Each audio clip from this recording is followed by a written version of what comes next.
Welcome to the County Business Club's podcast, hosted by Sam Thomas and powered by Picture Book Films. Okay, so welcome to the next episode of the County Business Talks podcast. I'm truly delighted to welcome a very special guest to the pod this week. She's CEO, business lawyer and founder of Acumen Business Law and Acumen Business People Solicitors. She's a multi-award-winning entrepreneur, author of The Freedom Revolution. But for me, the best way to describe her was brilliantly said by Christina Ewbank, President of the Chamber of Commerce in Eastbourne. Put energy, passion, determination and vision, add a pinch of fizz and put in a little bottle, shake well, and you would have a perfect recipe for my special guest. Welcome, Penina Shepherd. Hello, Sam. Thank you for having me. Brilliant. Listen, Penina, great to have you on. Really delighted. Listen, we're going to dive straight into the podcast. We always do. If you can, just start telling our listeners a little bit about your business journey. Right. Well, I'm a solicitor, and I worked for top 100 law firms before. And the thing is, they were good law firms. So that was something that was really important to me when I looked back at my experience and what made me go and set up my own law firm. It's not because I was unlucky and worked for law firms which weren't good and therefore I wanted to create something better. I actually worked for good law firms, but I wanted to create something different. I was just very frustrated with the way the legal industry, I felt that the world of business is moving on, is dynamic, is innovative, whereas the legal industry is lagging behind. It's old-fashioned, often fuddy-duddy. There is obsession with hierarchy. You know, I'm a senior solicitor, I'm a partner, you're an associate, she's an assistant, you know, obsessed with hierarchy and titles. And also interaction with clients, I felt was, speak to my secretary first. And I thought there's got to be a different way of providing legal services. And in September, it would be 14 years. Wow. So 14 years ago, I took the brave step and started my own journey. Amazing. So tell me, so you started out obviously as a solicitor and worked in very similar, but did you know, was that what changed you to decide that you wanted to start your own business? Or was it that, did you have a bit of a burning desire from a young age that you thought, I'm going to get into law, but ultimately you've always had that sort of entrepreneurial spirit. You've always had that mindset that at some point I'm going to start my own business. Did you know that from a young age? Well, it's a thought that was definitely in my mind, but I'm not, you have some people say, oh, I always knew I was going to work for myself. I was always going to, not necessarily. It was genuinely the desire to do something different. And I tried to create it within the firms I was working in, because I'm a huge believer in, there is entrepreneurship, but there's also intrapreneurship. Yeah. And there are, you can do some amazing stuff within a business as well if you're given the right platform and the right feedback and the right cooperation. And I tried to be an entrepreneur within my own firm, but I felt sometimes it was like pushing water up the hill. This is how we do things. This is who we are. Sometimes committees upon committees. And I thought, do you know what? I'm going to take the brave step and I'm going to do it on my own. In the past, it did cross my mind, would I want to do it? The thing is, I love working with people. And the only concern I always had was, I don't want to work on my own. So when I started the business, if you came to me and said, look, I'm a fortune teller, and I'm always right when I tell the future. And I can tell you that you're going to end up as a sole practitioner, maybe with a half a secretary. You will rent a Victorian office type in Brighton somewhere, and it will just be yourself with half a secretary. I probably would not have done that. Wow. This is something I always knew. I always knew it had to be a bigger firm, not just me or me and another half a person as a sole practitioner type thing. I didn't want to be a sole practitioner. So to answer your question, yes, it did cross my mind about starting on my own, but I thought, but I don't want to work on my own. But when I realized that there is an opportunity to innovate, I came up with a cheeky way not to be on my own. Right. When I actually started 14 years ago, the first thing that I set up was actually the Acumen Business Group. Well, okay. And that was when the way we looked at it, when a business grows, right, when a business grows, what does they take in-house first? Marketing, finance, legal, IT, HR. So as a business, when you are growing and you want these in-house capabilities, these are the 5 departments that you will take on board first. Yeah, of course. So I thought, it was me and another guy, we got together and we had this idea, why don't we, so he was in the finance/business consultancy side, I was the legal, and we said, why don't we recruit HR, marketing and IT? When I say recruit, we didn't mean as employees, to do a joint venture of the 5 of us. We'll set up a group. So the 5 of us will still be, I'll be my own law firm, you'll be your own accountant and your own HR and your own marketing. And we just go and offer a one-stop shop. And that's how Acumen Business Law started. It was, one part of the Acumen Business Group. The 4 that we got together, they were already working as self-employed people for a number of years. Some of them were 3 years, some of them were 8 years. I was the only one who was new, just left employment. In fact, just had my 3rd child. When I started, I had a 9-year-old, a 6-year-old, and a 6-month-old baby. Wow. And the first time I was going on my own, whereas the other 4 were already running their businesses by that point. So that, and we took, we are in Hove Street, we still are. We took Audley House in Hove Street. And the 5 of us worked together, which was really nice to me because it meant that I didn't have to work on my own. It was really nice for them as well. And then what we've decided that it became a bit problematic, I think, it was because we weren't really one company. We were 5 businesses trying to work together. It was like 5 chefs trying to work to cook a roast dinner. Sure. And Too many cooks in the kitchen. Yeah, not necessarily a problem, but just different ways of wanting to cook that roast dinner. So we said, look, why don't we just stay in the building and the Acumen Business Group will simply just hire the building, but we'll carry on within our own industries, which is what we've done. But then with time, each of them left the building and Acumen Business Law grew and grew and grew, and we took over the entire building in the end. Wow. That's incredible. I mean, you sort of mentioned, it's interesting, like why I want to just touch on the point you made that your children at them ages, why then at that particular time, why was it in 2007 when you started Acumen, was it that it just been building up, you thought, right, this is the right time, and a lot of people listen, a lot of listeners, maybe people were thinking about starting their own business, I can't do it because that's not the right time, I'll wait till the kids are a bit older and then I'll do it. And then there's never, I think the point I'm making is there's potentially never really a right time to do it. You've just got to have the guts to go, I'm going to do this and make it work, and you make it work. Yeah, this is absolutely true, and there's something that I talk about in my book quite a bit about the timing, and it's not dissimilar to having children. Often you say, oh, is it the right time to have a child? Do you know what? It's never the right time. You can always have a better house and more money and a more accommodating job, or better time of your life. If you, within reason, there's no ideal time, and it's very much the same with setting up a business. In my case, you could say it was the worst time because I had a newborn. I just had my 3rd child.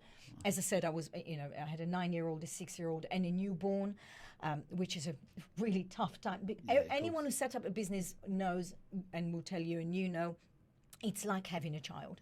It's so demanding. It's so demanding. It's 24/7. It's in your mind all the time. You have to give it so much time and effort. You don't see. It keeps you awake at night. It's so similar. You stress about it. Am I a good parent? Am I doing the right job? And it's exactly so. In a way, it's like I had 4 children. Under the age of 9. From that respect, it was the worst time. It was the worst recession. I was just about to say time-wise. I started it in September 2007, and the world collapsed by Christmas. And I remember thinking, oh, that wasn't right time. I better do up my CV again and look for a job.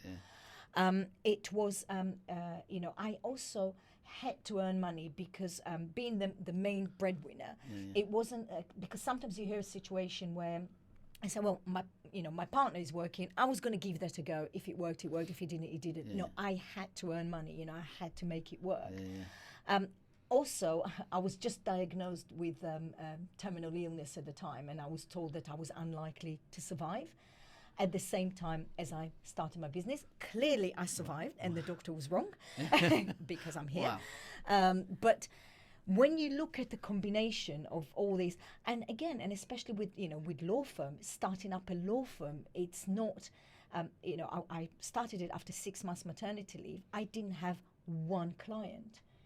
And often people start a law firm when they have at least 1 or 2 clients that either they take with them or they know them through personal contact. Sure. I opened I turned up on the first day in September 2007 without one client. I had to start completely from scratch.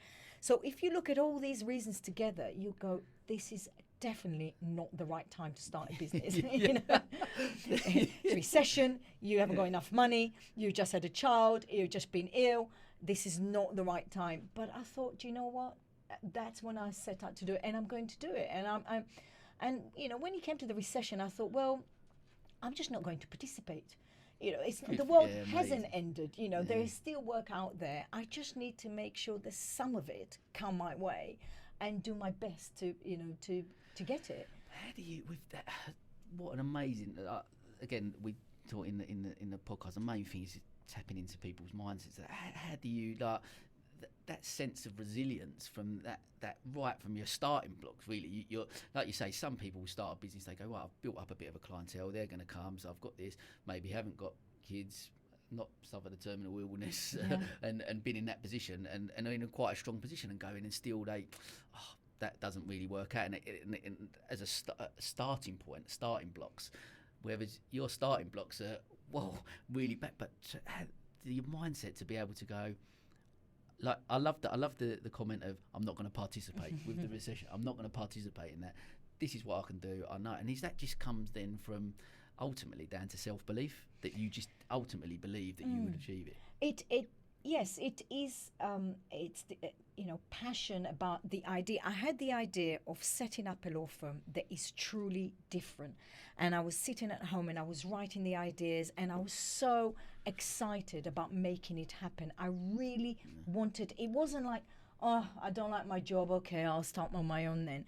It was, no, I've got an idea here that I believe is innovative and it's different. And when the Financial Times listed us at the top 50 groundbreaking and innovative law firms in the UK and Europe, it was a nice confirmation that, I was right in what I was thinking, that it was truly different to set up a law firm that behaves different internally as well as externally. But the mindset is key, and you are spot on with that.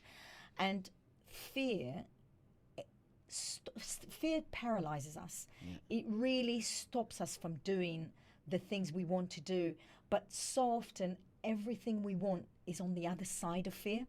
And whenever I talk to anyone about fear, I say to them, just ask yourself, what's the worst that can happen?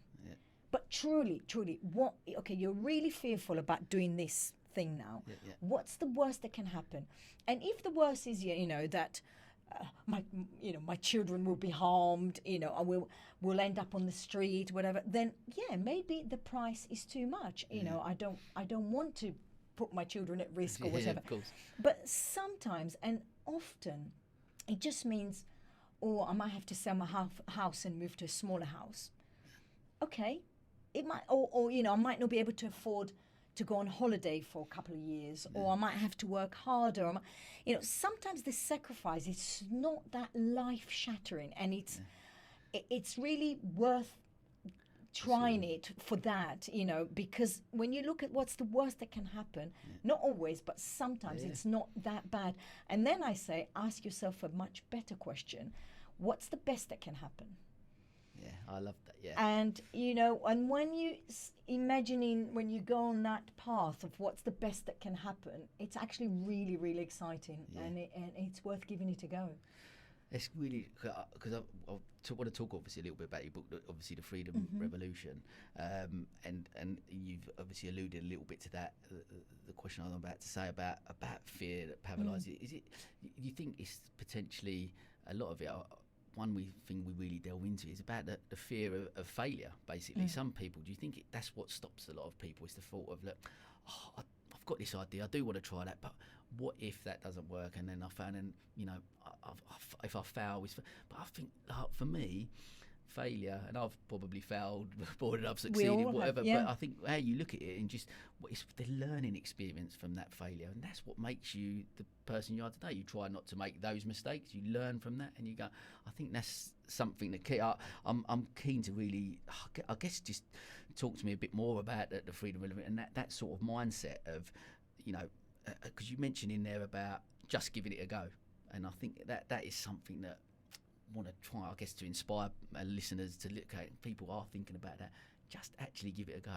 Yeah, and I think if there is a listener thinking, oh, I actually have this idea, but Sam is spot on. I'm just scared of failing. I would stop and say to that person, what does that failing look like? Because in practice, it's probably not like that. So there are so many other things that you can't predict where you're sitting today. So you might want to, in your head, you go, right, I want to set up a podcast. I want to do a new podcast and I want to bring people. Okay, but it's probably fail. So what does that mean? What would failure look like? So it may be that in your mind, no one is going to come and see it. No one is going to listen to it. I'll have no platform to put it on. That's how you... But failure isn't like that. There will be some failures. There will be someone that you'll ask to come on board and they'll say no. There will be some podcast that you put out there and doesn't get a lot. But that's not failure. That's part of the process. There will be... And that's with any business, if it is you're going to open a restaurant or you're going to set up a web design company or an accountancy firm, what you think as failure, you're probably thinking the worst possible scenario on all front. I'm just going to be dead. But there will be other things. There will be little failures, but there will be little successes, and you'll change direction. You might go, actually, do you know, I was going to set up that restaurant in Brighton, but now that I started to look into it, I may actually do it in Horsham or in London or in Crawley or whatever. There'll be all sorts of things that happen along the way that you can't predict now. So, the fear of failure, what is the failure that you're imagining? Let's break it down. There might not be that big failure that you're imagining. There will be, I can guarantee there will be failures along the way, but there'll also be some successes, and you'll change directions and you move along. And the thing about the Freedom Revolution, I do talk about, fear and everything else in there, but primarily it's about the revolution in the business industry that's happened in the last decade, probably.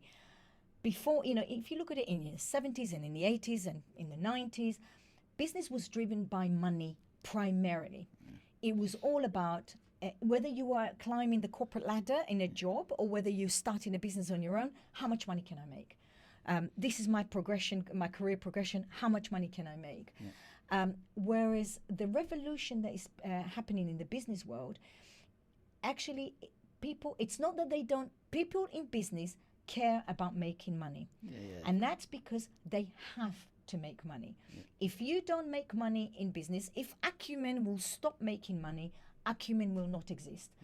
All these jobs that Acumen at the moment, giving to all our people, they will not have those jobs, and Acumen will not be there. Therefore, Acumen has to be financially successful.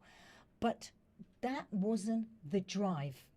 It was a desired outcome, being financially successful. When I started the law firm, of course, I wanted to be a financially successful law firm.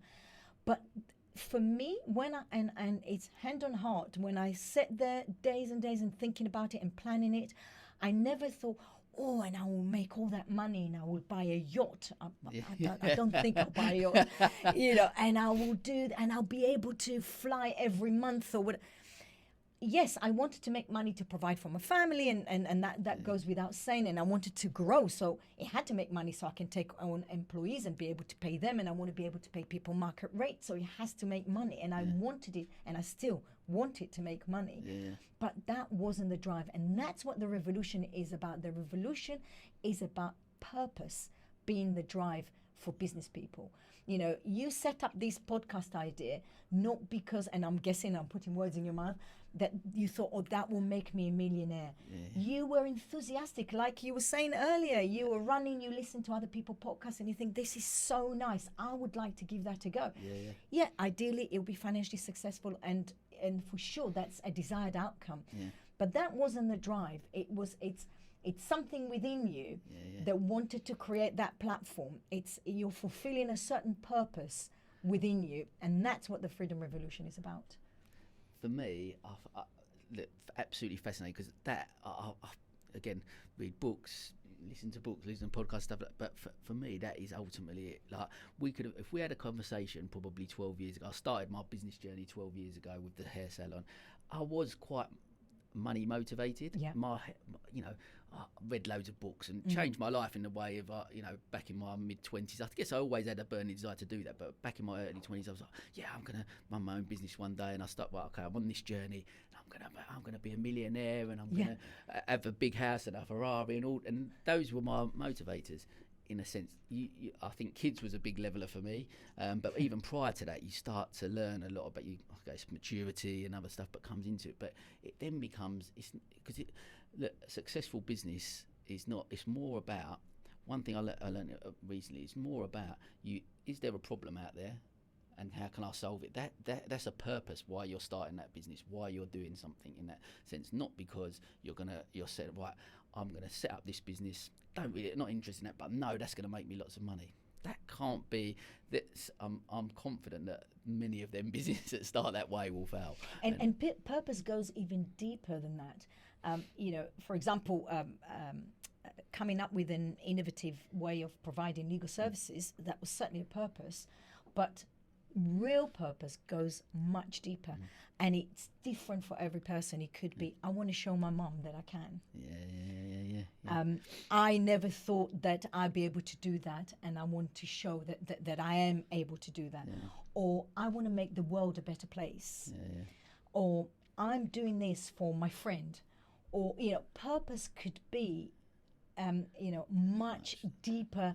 And if you just read the real purpose, you won't even guess necessarily what business it is. Whereas if you say, I want to provide legal services in an innovative way, you immediately know, okay, it's a law firm, it's providing legal services, and it's certainly part of the purpose. But purpose is something much deeper. It goes, back. That's many sessions of therapy. That's incredible. One thing I find quite interesting, and something especially with social media now as well, there's a lot of, we almost need this validation. So that's what social media is about. Look, we all use it. I'm guilty of it. I took some selfies that I will put on social media. Absolutely. Yes. And it's a great tool. It's brilliant. It's brilliant for business. It's brilliant personally. And it does. There's an element, I guess, of, like you say, delving into your own purpose of why you're doing. If we put things out there and that's not got many likes, and you're relying on other people's validation of you, then for me, what you're searching for something in yourself. Whereas if you're content and you've got your own purpose, you know what your drivers are, you know where you are as an individual, and where you don't need that validation from other people. It's only the validation that you have to give yourself. Like, I'm happy with that. Yeah, and while I said, many sessions of therapy said that as a joke. For me, my therapy, maybe I should take therapy one day, because it's something, I don't know, something I've never experienced, and I imagine it's something that can be really soul liberating. But for me, I get all my inspiration from reading books, and I guess that's my therapy.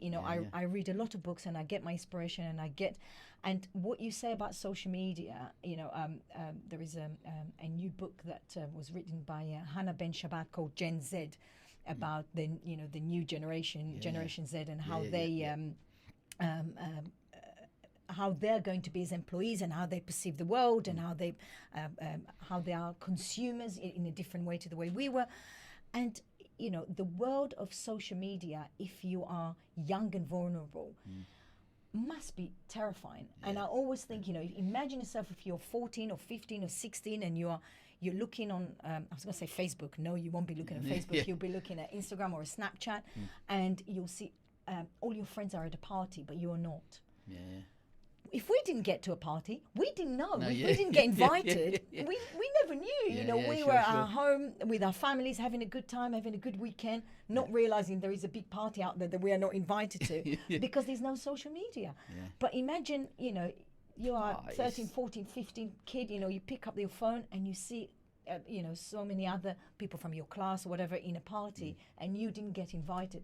That must be soul destroying. But what you were saying, it doesn't stop with age in the sense that it doesn't matter how old you are.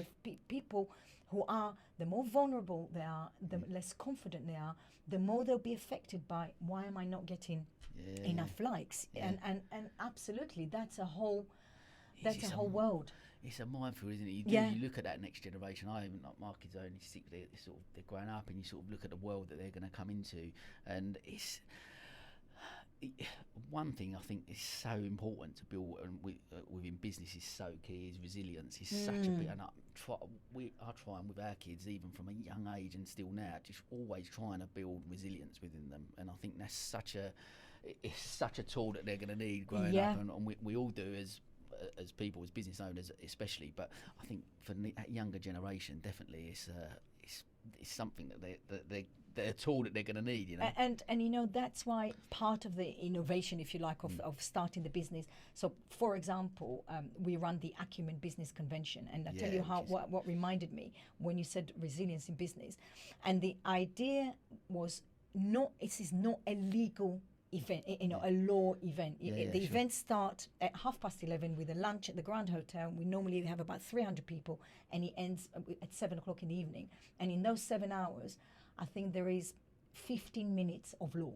When there is like a seminar that you select and you go and you get 15 minutes of it. The rest is all about business stories, business tips, toolkit, inspiration. And David Gower is going to be, so we normally do it in May of every year. So obviously in 2019, we're celebrating the 10th anniversary of the Acumen Business Convention. We had Tony Bloom as the guest speaker. We had the owner of the founder of Yo Sushi. We always have business founders, business owners who tell their journey. But we also have the arena speakers, and these are local business heroes who tell their story as well. But this year we've got David Gower, who is a cricket legend and a broadcaster. And I heard him give a talk, and he said, that's how, remind me when he said resilient, he was talking, okay, this is my knowledge of cricket is going to come to the fore now. Ian, there's a famous cricketer called... Ian Botham. I think so, that's right, yes. Thank you. Any tips on cricket, come to me. That's my limited knowledge of cricket. But and 95% sure he was talking about him. So sorry, David, now if I'm completely ruining your story here. But he was talking about how he was saying this is also a tip for people in business. Not have self-doubt. You don't second guess yourself. That's it. He said he didn't second guess himself. This is who I am. This is what I'm doing.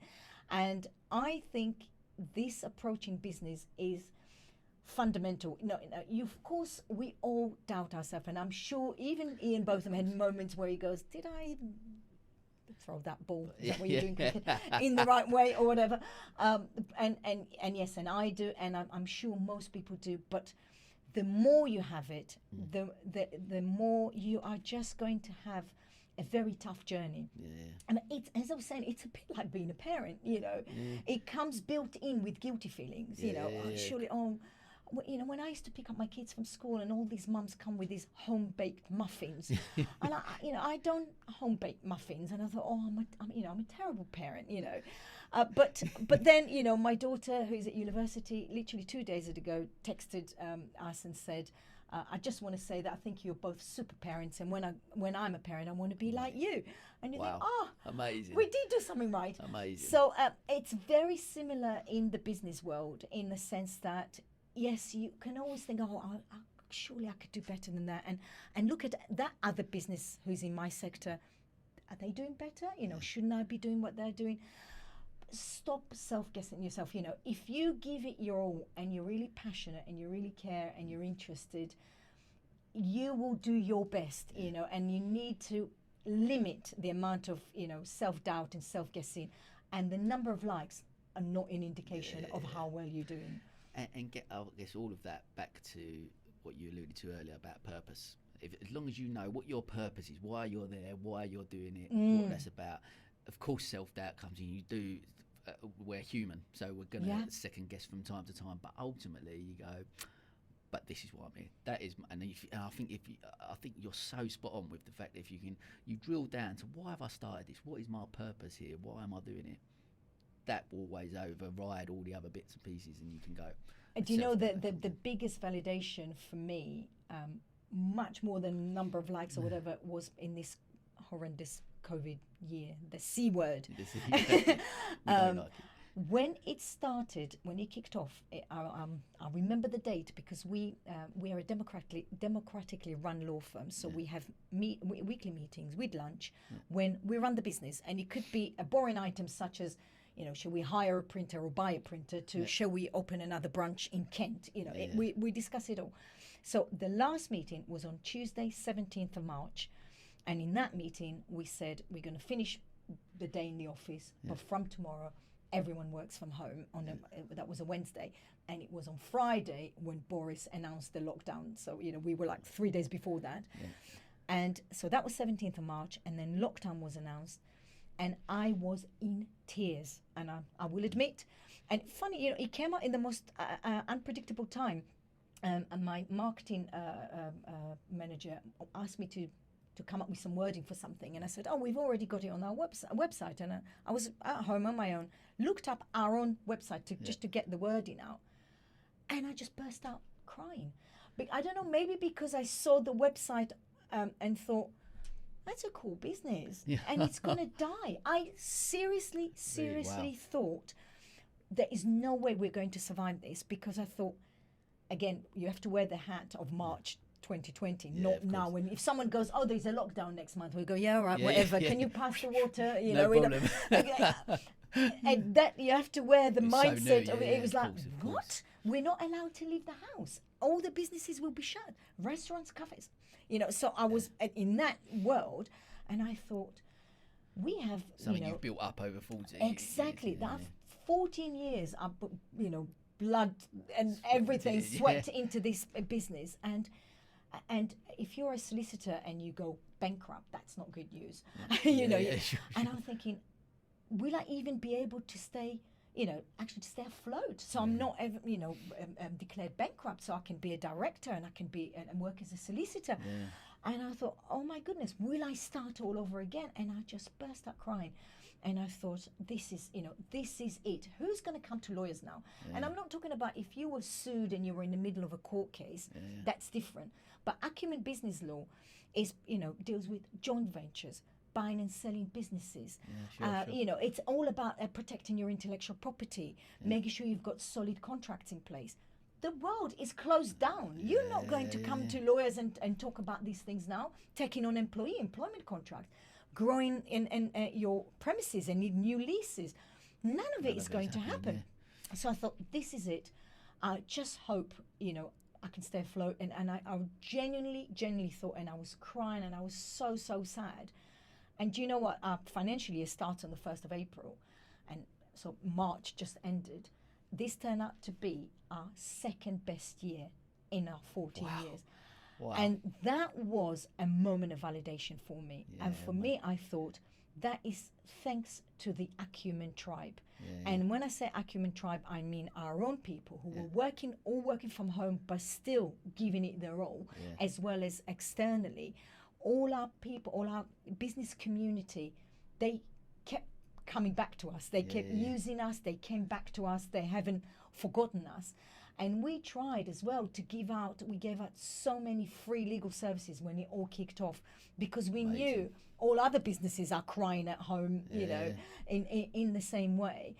And, that was for me a moment of validation. I thought, in a year like this, in a worldwide pandemic, when everything is shut, and that was your second best year, that's not bad.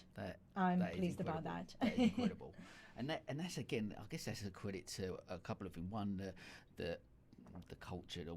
We're delving into culture a little in a little while, but the culture you created within Acumen, with the people, like the idea of the law firm that you wanted, from back to your purpose, what you started it out for, but you created a culture within there where, like you said, the tribe, you describe them as a tribe, and I know I've heard you say that before, but which is great. Like, you're all part of that team. That you've created something there that they all just wanted to go, right, look, we're all in this together. And how did it change? So from your mindset of obviously being really sad and upset, and thinking, wow, this is the end, to getting up 1st of April thinking, right, let's get the tribe together, and let's, as a leader, and turning that around, I guess, going from that mindset of feeling quite down and low and thinking 14 years of doing it, to then go, let's move forward 12 months, here we are, that you've had your second best year ever. That's an amazing turnaround from a mindset shift as well, isn't it? To do it.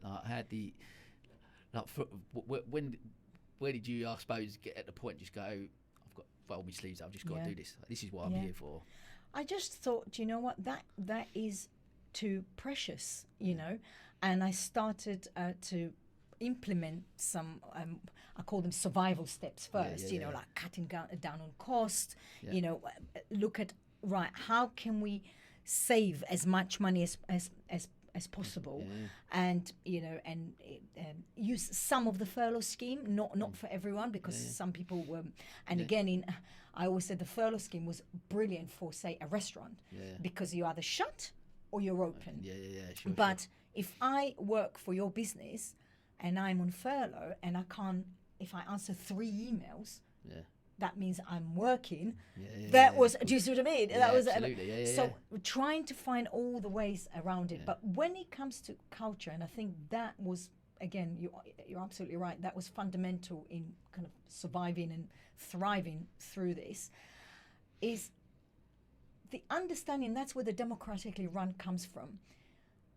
If you want people to care, they've got to understand what's happening and what's going on, which was one of my toughest thing in this year, because I told you, we would have the weekly meeting with lunch when we run the business together, and that stopped because obviously we weren't in the office, and the Zoom thing, it's not quite the same. No, and that's what I really missed in that year, is I genuinely care about your opinion, and I don't care what your title is.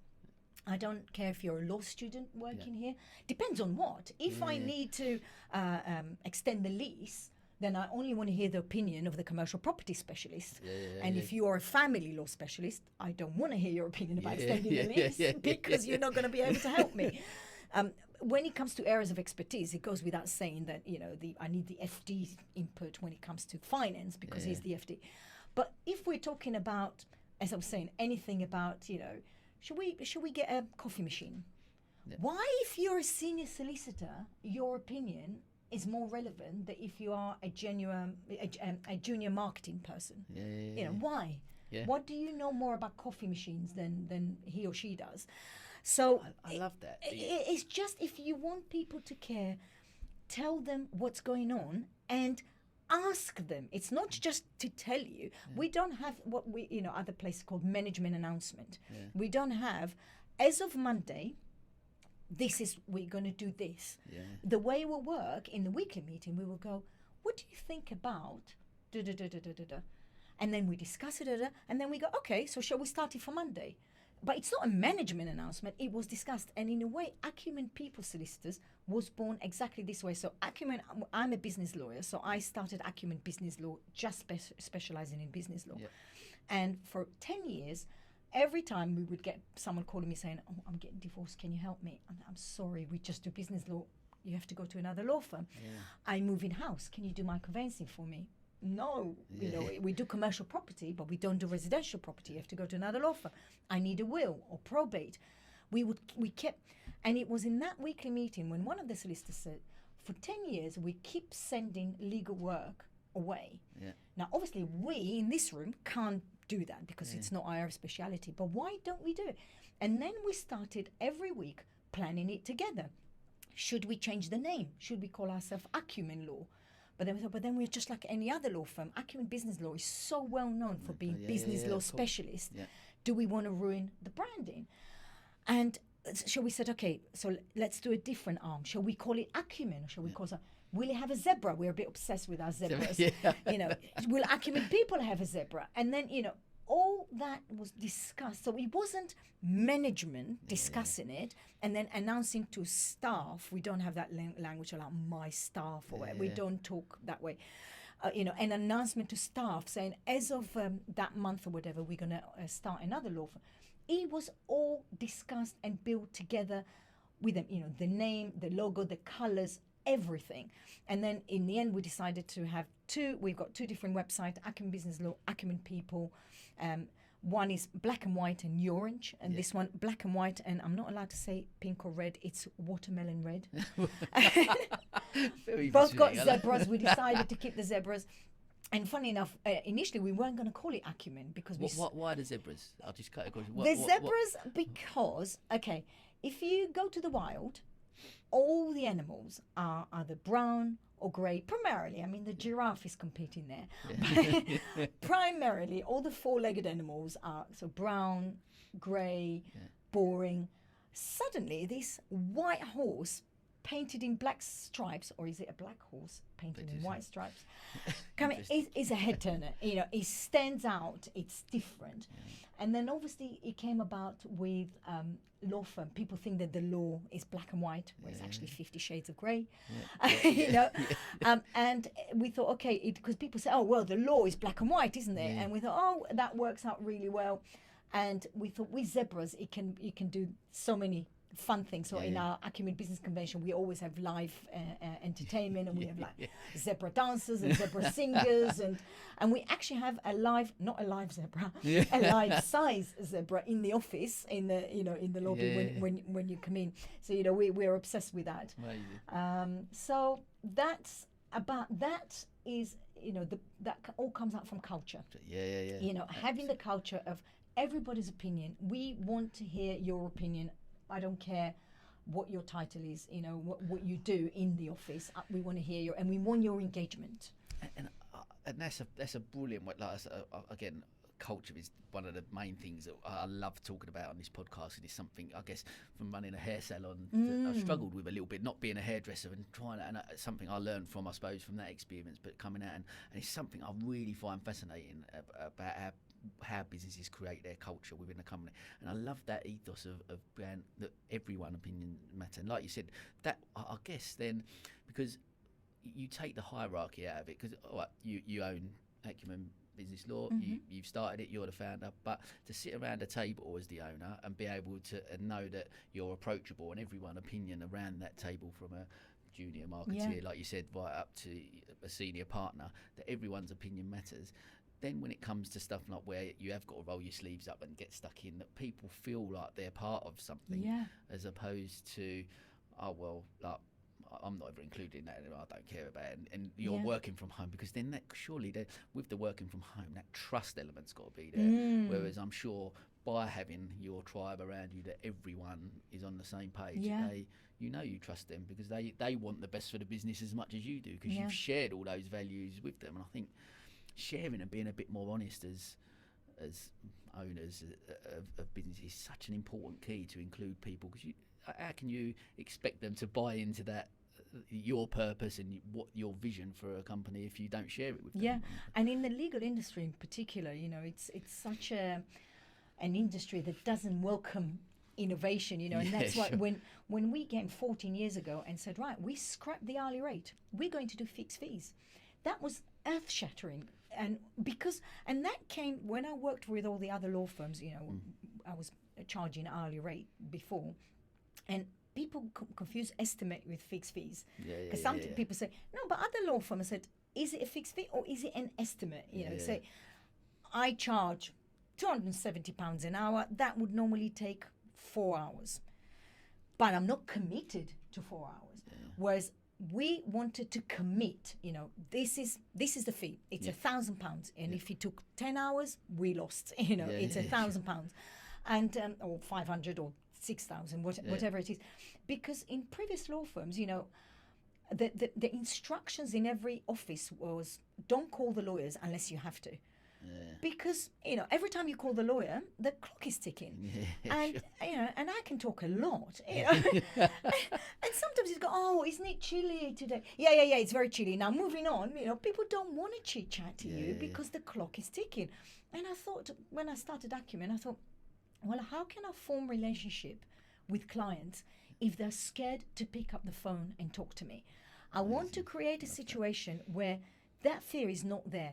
And do you know what people said to me when I thought when I was sharing, this is what I'm going to do, and I've got friends who are lawyers, and they said, are you crazy?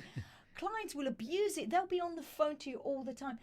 And I really think the patronizing approach. Clients are busy people. They're busy running their businesses. They don't wake up in the morning and think, Penina is fixed fee, so I think I'm going to call her and speak to her for 6 hours. You know, they're not. And if you've got business ideas and you call me to chat them through, for which I won't charge, that's okay, because when you actually come to implement it, you come to me, because we've been talking about this joint venture, whatever that you're about to do for ages, and now you're actually about to do it. You need the joint venture agreement. You say, oh, Penina, do you remember that joint venture I talked to you about, blah, blah, blah? We're now on board and we need that agreement. You're very, very likely, unless I annoyed you during our conversation, you go somewhere else, to come back to me to, you know, to do the work.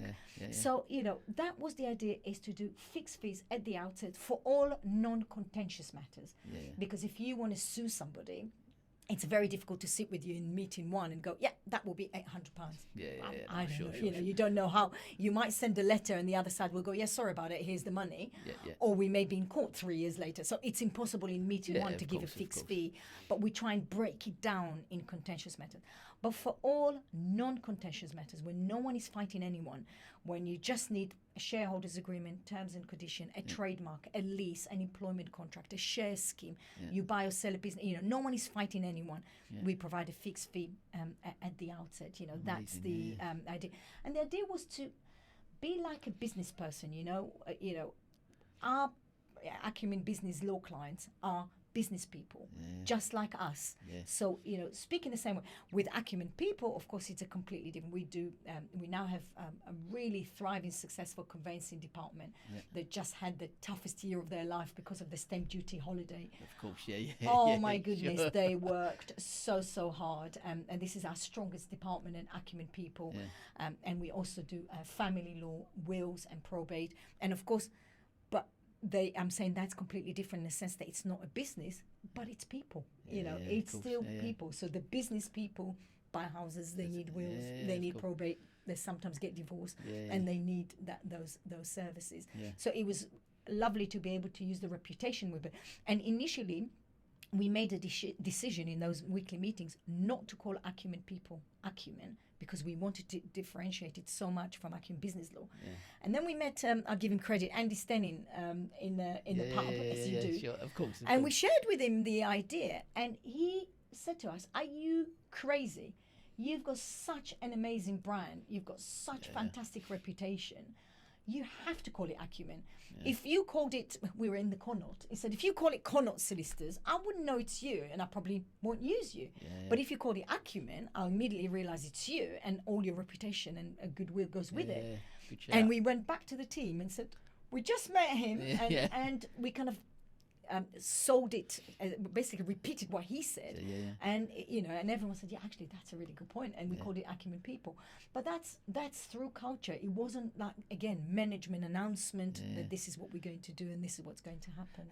And again, back to, I don't want to repeat myself, but it's then back to that, like, everyone feels part of that that journey. I mean, this actually takes us quite nicely onto the next thing we're going to talk about, but it's about that journey, isn't it? And it's something that I again find really fascinating, but I again mentioned in your book about discussing the journey, that it's life, business, it's not a destination, it is the journey. And I just want to discuss that in a little bit more detail if we can, and just, I guess, define what, like, when you started out, what did success look like for you when you started the business now, and then on that journey? How have you sort of... Yeah, and that's a really, really good point. Whenever I give talks about, business and growing, thriving on your passion and the freedom revolution, and I'm asked to give talks every now and again, I say, look, I may use the word success in my talk a number of times, but it's important to me to say at the outset that success is something different. So if you've got a job now and your dream, what you want is to be able to leave the job and provide the same service but earn more or less what you're earning now, but as self-employed, and you've achieved it, you are hugely successful. You are a massive success. You were working and you set out, oh, if only I could, I do web designs, websites. I build websites. I want to do it for myself, but I don't have one client. But, I earn £3,000 a month, £1,000 a month, 10,000, whatever it is, and I want to be able to do that, but working for myself, and you've achieved it. That's a huge success. If you, on the other hand, build websites and think, oh, I'd like to set up a really successful company with at least 10 branches around the country, employing at least 100 people. And it's the same outcome. You're working on your own, and you're earning more or less what you've earned there. You are a huge failure by your own definition, not by my definition. Sure. You said that that's what you wanted. You wanted 20 branches around the country and employing more than 100 people, and you're not. So you have two people who've done exactly the same thing. One is massively successful and one is a huge failure because they defined success completely different. And this is a really, really important point because, these moments of like self-doubt and double guessing ourselves, it's at that point, remind yourself, hold on a minute, what did I set out to do? Am I doing it? And if not, what else can I do? Because that's the definition if you're successful. In my case, and as I said earlier, I always knew that I want to work with people. And I specialize in business law, but there were certain things that I don't do. I'm not an employment lawyer. I'm not a property lawyer. So when I started on my own, sometimes clients would go and say, oh, I'm actually taking a list. Can you help me? Sorry, I can't. And I was only on my own for 4 months when I took on my first employee, who is Nicole Humphreys, who is still with me, and she's now a senior solicitor heading the employment department. But she was the first person that I took on board 4 months in. But I always knew that was my definition of success, to set up a business specialist law firm that can provide all business law services. And I knew that it can't be just me because I can't provide all business law. And, when I was working on my own, I'll never forget it, there was one morning when I got up, I was working 5 days a week till crazy hours. I was not working weekends because of the children. I'm thinking, I've got to be at home. I never missed a sports day or a Christmas play or whatever. Holidays, family holidays every year, never missed those. But Monday to Friday, oh my God, I was working really all hours you can think of. And what would happen, till 5 o'clock, I was doing non-fee earning time, as we call in our industry, as in nothing I can charge for. So, setting up the website, going networking, writing blogs, selling, networking, marketing, talking to the accountant, whatever. And it would be 5, half 5, 6 when everything stops and quiet. And then I will start doing the legal work for which I can actually bill. And, I was working, it was 4 months after I raised my first invoice, and I think it was 8 months when I took my first employee.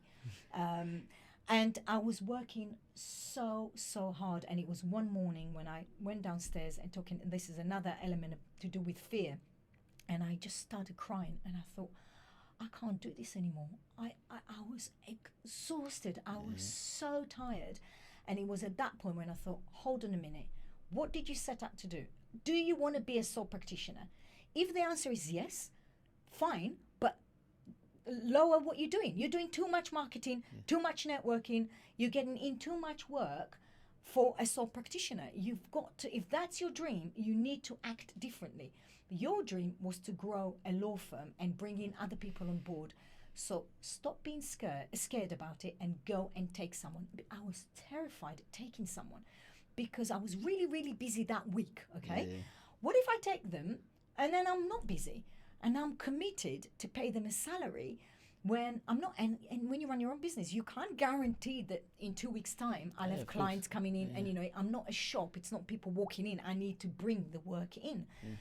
And I was so scared of employing someone. And then I thought, what did you set up to do? Because you can't do this anymore on your own. And this is when we talked about what's the worst that can happen. And people think, oh, I will fail. So the fail here would be, I won't be busy. I won't have any work. That will cost me a lot of money and I won't have money to pay them. Yeah. Is it though, or is it something in the middle? And then I realized, okay, don't take someone full-time. Take someone part-time. And Nicole at the time had 2 children and took a 5-year break. She did a law degree and took a 5-year break, and then she was looking for a training contract to become a solicitor. So she was really flexible. So I was able to take her on board. Yeah.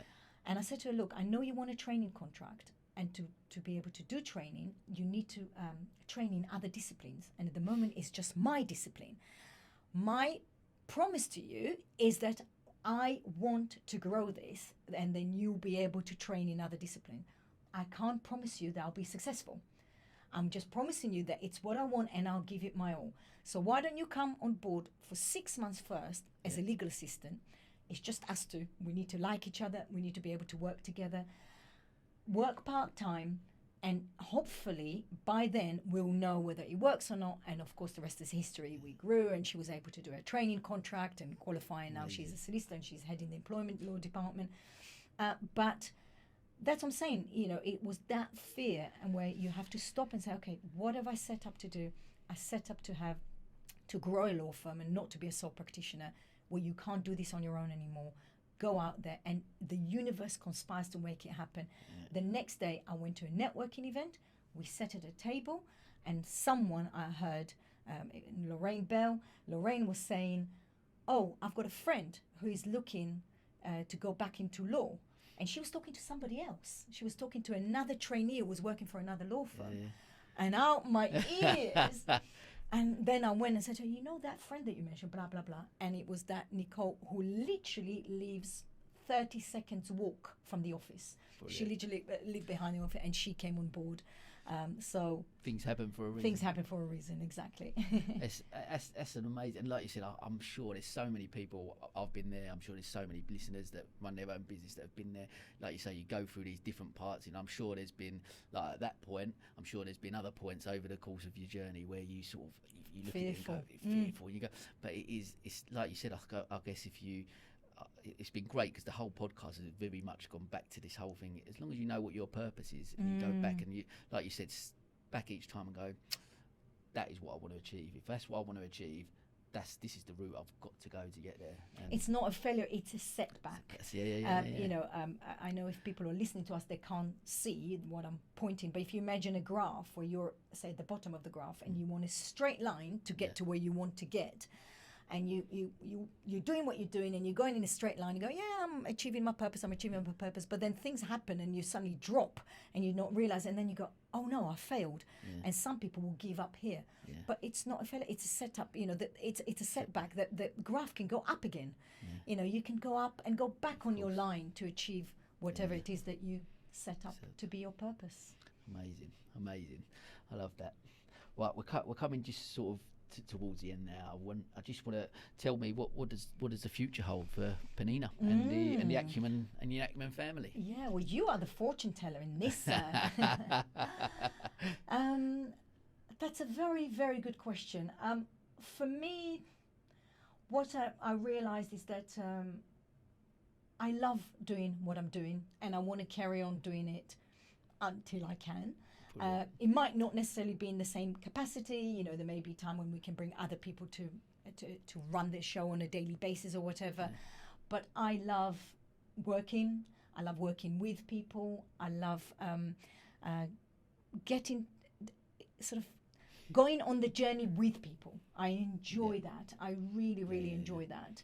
And it's something that I want to be able to carry on doing. And carry on coming up with ideas of innovation, of doing things differently, of nurturing our tribe. That's so important to me. The Acumen family, the Acumen tribe, as I said, internally as well as externally. I want to make sure that stays forever, ideally. And carry on. When I say carry on growing, not necessarily, I want 100 branches around the country and employing 300 people. But, not standing still either. Yeah, sure. Just like we grew by adding Acumen people.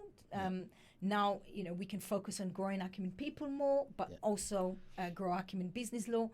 And, I am an opportunist. There may be an idea literally around the corner that someone go, well, how about if we did this? And I go, that sounds amazing. Let's speak to the guys. Let's give it a go.